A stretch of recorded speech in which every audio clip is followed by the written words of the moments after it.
Where here on Sunday afternoon, we are preparing for another motorcycle sales boot camp. If you have not attended the HDFS motorcycle sales boot camp yet, you simply are not serious about selling more motorcycles. It is, quite frankly, the finest developmental experience available in the Harley-Davidson industry today. And don't take my word for it. Ask who's ever come through the program and they'll tell you.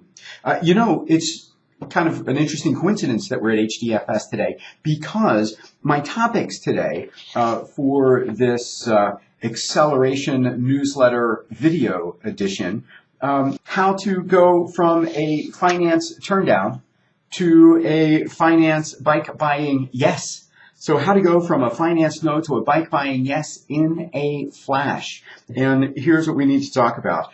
The problem is that most of you aren't calling when your customer who wants to buy a new motorcycle or used motorcycle gets turned down in their financing. And those of you who do aren't doing it consistently enough or doing it competently enough. So let's fix that. What we want to do now is we want to talk about who should actually be calling HDFS, for example, back to renegotiate on a turned down finance deal. Well, I believe it should be your business manager who is doing that. Your business manager is the person who more than likely is taking the credit application, and if they're not, they should be. They are the person who has established this financial rapport with the customer. They are the person who more than likely deals with HDFS and has the relationship, so they should be doing the call. So now, let's say that you submit a credit application and that all of a sudden you get an immediate decline. Well, my recommendation to you is, in that moment, is that you put the customer into the customer lounge. Buy them a beverage, have them kick back and relax, and you should get your head together. Here's why. A couple of reasons. One, if the customer gets turned down too quickly, they may feel as if, they weren't given due consideration and were just turned down out of hand. We don't want them to feel like that. And the other reason is that this is an emotional conversation, one where you need to have your head together. So what I would do is, I would have the customer kick back, relax. You would get your head together, get your office straightened out, get some important documentation necessary. And then after a reasonable amount of time, you should invite them back into the business office. Now, this conversation is best had behind closed doors. Now, those of you who have ever attended an ACT or an ACT grad session, you know that I believe the business office should be a contained office with a closing and lockable door. For many reasons, and this is one.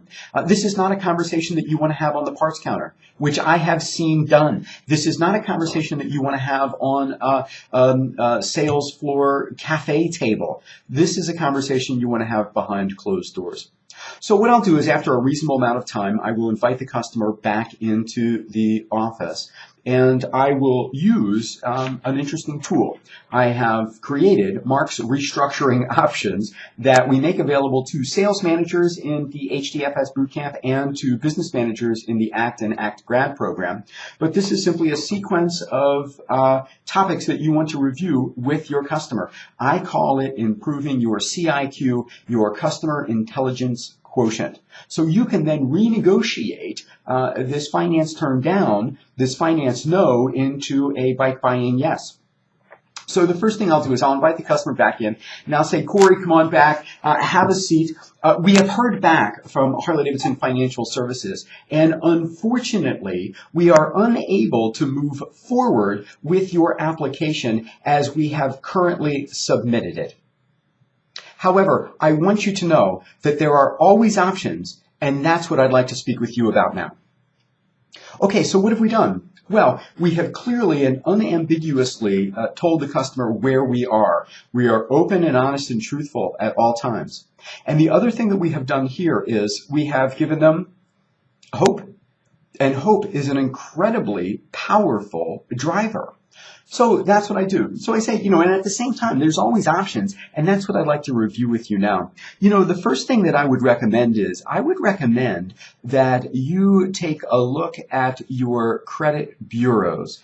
there could be errors on one of the three major reporting credit bureaus that could be, kind of giving you problems in this situation and in others. Now, this won't help us today in your motorcycle purchase, but this is good advice for you. And if there are errors out there, set about straightening those out as quickly as possible. Now, sometimes people will say to me, well, Mark, if this isn't going to help us sell the motorcycle today, why am I even talking about it with the customer? Well, because what we're trying to do is give the customer good advice. It doesn't have to be self-serving. Sometimes it has to be serving to the customer, and this is what you should do. Now, the next thing I'll do is this. I'll say to the customer, now, Corey, mea culpa. I should have asked this before. Mea culpa in the vernacular of today's youth. My bad. Mea culpa, my fault. I should have asked this earlier. When we submitted your application to HDFS, we did so listing the income from your construction job, that $47,500 a year. I should have asked, is there any additional provable income that you have that we may include? Like, for example, do you have a rental property?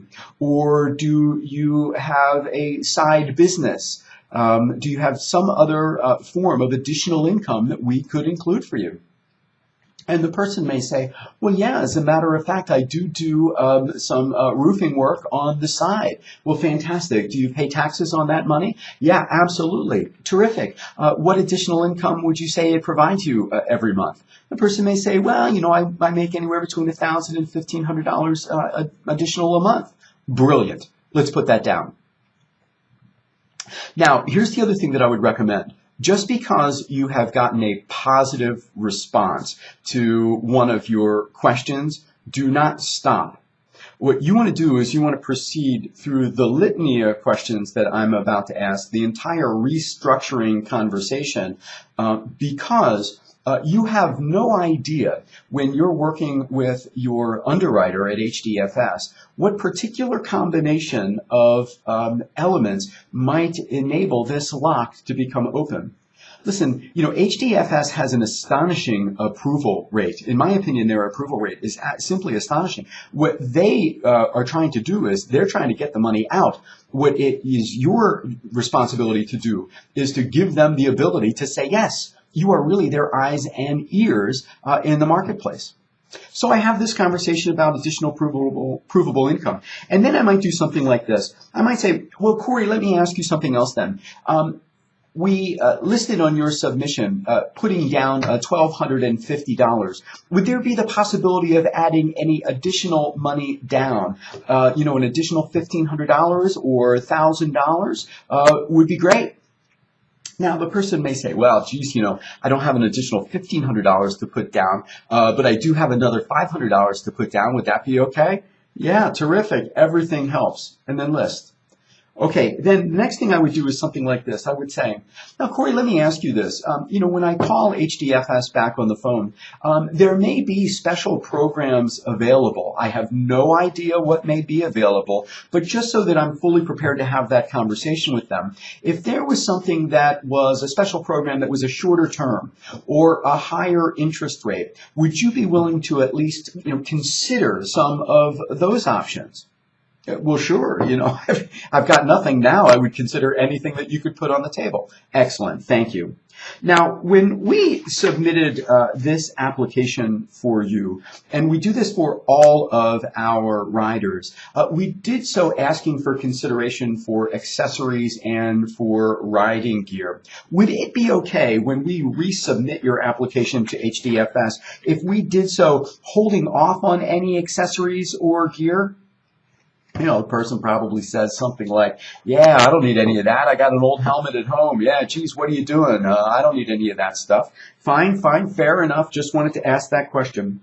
Now, let me ask you something else. Is there the possibility of having an additional qualified person co-sign for you on your application? What this then would do is give your application further strength and assurance, and it would be a great way to go in this particular situation. Do you have someone that you would be willing to consider to ask to be a co-signer for you? Yes, I do. No, I don't. Whatever they have. And then I would say this. I would say something like, Corey, you know, when we submitted this application, we did so on that gorgeous, brand new 2018 Twisted Cherry Road Glide. It's a fantastic motorcycle. I was wondering, would you be willing to reconsider submitting on a different motorcycle? We have got some fantastic 2017 carryover motorcycles that you could look at. Or, you know, the other thing that we do is we've got some extraordinarily clean pre-owned motorcycles. We've got a 12 Street Glide and a 2013 that I think have less than 3,000 miles on them. So here's what I'm wondering. Maybe what we do is we resubmit on a different motorcycle. Let's see if we can get you approved down the road, burning gas. You make your payments on time as promised, and maybe in 12 months, 18 months, you come on back, trade that motorcycle in, and then let's get you on the motorcycle of your dreams. What do you think? And really, for many customers, that's the winner. See, HDFS is a collateral-based lender. It's not, you know, the decision isn't made just on the person. It's on the person and the thing. You know, you change the thing and you could change the decision. And quite often, we never think about changing the collateral. So something for you to consider. So that's what I do. So I have a private conversation with the business manager. I talk to them about fixing any credit bureau inaccuracies. I talk about getting additional provable income listed. I talk about getting any additional dollars down. I explore possibilities for special programs. I talk about accessories and gear. I talk about co-signers. And then what I do is I talk about the possibility of resubmitting on a different motorcycle. And that's what you should do. And listen, the challenge here is this. A lot of you are saying, well, you know, we do this. You know, we call on every deal. However, that's not what the evidence says.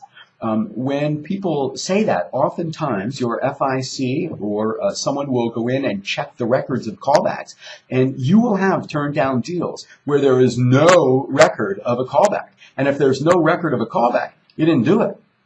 Now, for those of you who are doing it, well, let's get better at it. Because here's what's going to happen. You're going to take this information, and then you're going to call, you know, HDFS, and your underwriter is going to say, you're going to say, hey, this is Mark calling from 4415. I wanted to call on our customer, Corey Williamson. He had a 2018 Road Glide, and we got a no, and we'd like to see if we could turn that into a yes. And your underwriter more than likely is going to say, well, do you have any new and significant information that may enable us to change our minds? And what you're going to do is you're going to say, well, yeah, as a matter of fact, I do. See, the problem is even those people who call, they're not organized with all of this customer information, this customer intelligence, so that you can speed this decision to a yes. And that's what we're looking to do. You know, if you do this, you could, if you're a 40, 50 unit a month dealership, you could conceivably pick up 2 or 3 additional motorcycles every month. Another 2 or 3 bikes every month. That 24, 36 motorcycles, for many of you, that would be a game changer. We just had Dave Crawford from Mighty Peace Harley Davidson. Dave Crawford has attended every single developmental opportunity in the HDFS portfolio.